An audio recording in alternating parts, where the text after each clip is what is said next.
안녕하세요. 오늘은 해결안을 찾는 기획, 즉 집단지성과 전략적 선택에 대해 함께 이야기 나누겠습니다. 특히 확산과 수렴의 이중 다이아몬드 프로세스라는 개념을 중심으로 어떻게 창의적인 아이디어를 발굴하고 효과적인 해결책을 도출할 수 있는지 살펴보겠습니다. 보시는 그림처럼 기획 과정은 아이디어를 넓게 펼치는 확산과 이를 모아 구체화하는 수렴이라는 두 가지 단계를 반복하며 진행됩니다. 자, 여러분에게 이런 질문을 드려보겠습니다. 한겨울, 문은 굳게 잠겨 있는데 열쇠는 없습니다. 어떻게 하시겠습니까? 직접 열쇠를 만들려고 시도하시겠습니까? 아니면 주변의 도움을 받거나 인터넷 검색을 하거나 혹은 다른 도구를 활용해서 문을 여시겠습니까? 대부분의 경우 후자를 선택하실 겁니다. 이 예시가 바로 핵심입니다. 해결안을 도출하는 가장 빠른 길은 내가 직접 만드는 것이 아니라 이미 존재하는 답이나 외부 자원을 활용하여 찾아내는 것입니다. 결국 해결안을 찾는 기획은 문제 해결의 직행열차와 같습니다. 보시는 바와 같이 혼자서 해결안을 만들려고 하면 느리고 우회적인 길을 가기 쉽습니다. 하지만 타인의 지식과 아이디어를 빌려오는, 즉 집단지성을 활용하면 해결안까지 곧바로 직행할 수 있죠. 이것이 바로 내가 가진 경험의 한계를 넘어 타인의 지식과 아이디어를 빌려오는 과정입니다. 다만 이 직행열차에 오르기 위해서는 한 가지 중요한 전제 조건이 있습니다. 바로 명확하고 구체적인 과제 제시입니다. 우리가 찾고자 하는 것이 철문을 여는 법인지 창문을 여는 법인지 명확해야만 그에 맞는 지식과 아이디어라는 티켓을 제대로 구할 수 있기 때문입니다. 우리의 목표는 지식과 아이디어라는 티켓을 구해 곧바로 해결책으로 직행하는 것입니다. 하지만 우리가 아이디어를 내는 과정에서 종종 부딪히는 장벽들이 있습니다. 크게 세 가지로 요약할 수 있는데요.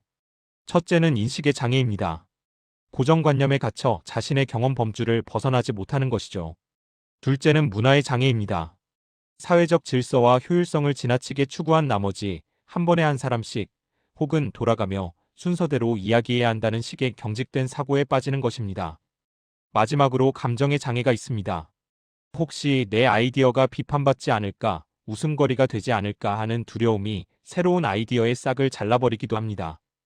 이 세 가지 장벽을 어떻게 극복할 수 있을까요? 이러한 장벽 중에서도 특히 인식의 장애를 극복하는 것이 중요합니다. 이는 마치 경험의 감옥에서 탈출하는 것과 같습니다. 예를 들어 우리가 서울에서 부산으로 가는 방법을 생각할 때 빠르고 편하게 이동해야 한다는 고정관념에 갇혀 있다고 가정해 봅시다.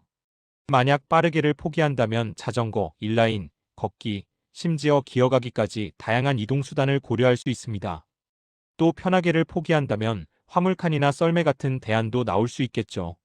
나아가 이동 경로 자체를 서울에서 부산까지 직선으로만 생각하는 것이 아니라 일본, 미국, 유럽을 거쳐 부산으로 가는 상상력을 발휘할 수도 있습니다. 이렇게 빠르게, 편하게라는 인식을 버리는 순간 아이디어의 영토는 무한히 확장되는 경험을 할 수 있습니다. 이러한 장벽을 부수기 위한 가장 강력한 도구 중 하나가 바로 알렉스 오스본의 브레인스토밍입니다. 브레인스토밍은 단순히 회의를 넘어선 정교한 프로세스입니다. 보통 6명에서 12명 정도의 참가자가 60분 동안 아이디어를 쏟아내는 창출 기법으로 정의되지만 그 목적은 명확합니다.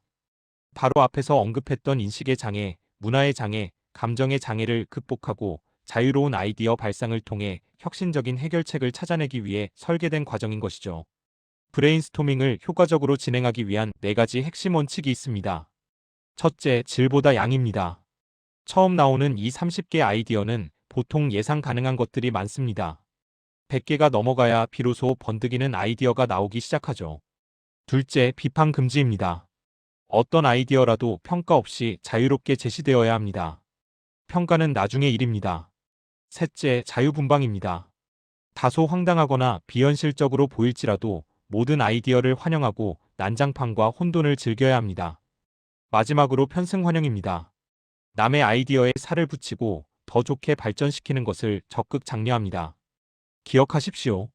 좋은 아이디어는 단순히 많이 모으는 과정에서 나오는 것이 아니라 이 모든 과정을 거쳐 최종적으로 선택되는 것입니다.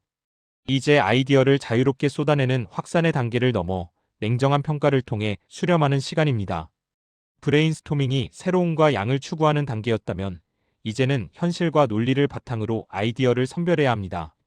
자유분방하게 쏟아낸 아이디어일수록 더욱 엄정하고 객관적인 선별 기준이 필요합니다. 아이디어를 효율적으로 선별하기 위한 도구로 가능성, 효과 분석 매트릭스를 활용할 수 있습니다.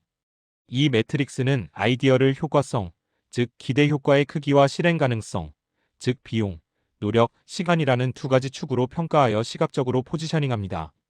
보시는 것처럼 효과성과 실행 가능성 모두 높은 오른쪽 위 일사분면에 위치한 아이디어는 당연히 최우선 해결안이며 즉시 채택해야 할 아이디어로 분류됩니다.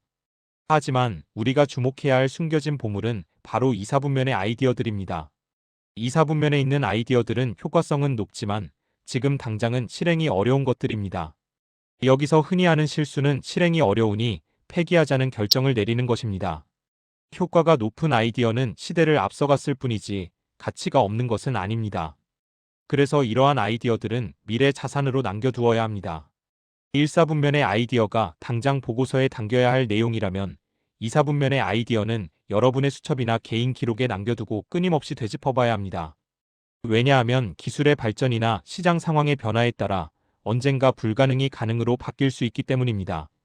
선정된 아이디어는 단순히 좋은 생각으로만 남아서는 안 됩니다. 슬로건이 아닌 행동으로 이어져야 합니다. 구체적인 행동 수준, 즉 액션 플랜으로 정리되어야 합니다. 예를 들어 사내 주차장 부족 문제에 대해 카풀 확대라는 아이디어가 있다면 카풀데이 지정과 인센티브 확장과 같은 구체적인 실행 계획이 따라야 합니다. 차량 오부제 아이디어 역시 이행 상태 확인 및 고지 프로세스와 같은 구체적인 행동 계획이 있어야겠죠. 실천 방법이 없는 해결안은 그저 공허한 슬로건에 불과하다는 것을 명심해야 합니다. 결론적으로 기획은 끝없는 연결과 순환의 과정입니다. 보시는 것처럼 지식을 탐색하는 파인딩, 아이디어를 자유롭게 펼치는 다이버징, 즉 브레인스토밍, 이를 논리와 현실로 평가하여 선별하는 컨버징, 즉 매트릭스 분석, 그리고 최종적으로 구체적인 행동으로 옮기는 엑서큐팅까지 이 모든 과정이 유기적으로 연결되어 순환합니다. 기획 과제는 결코 고달픈 짐이 아닙니다. 오히려 타인의 경험 속에서 새로움을 발견하고 함께 더 나은 해결책을 찾아가는 즐거운 여정이 되어야 합니다. 감사합니다.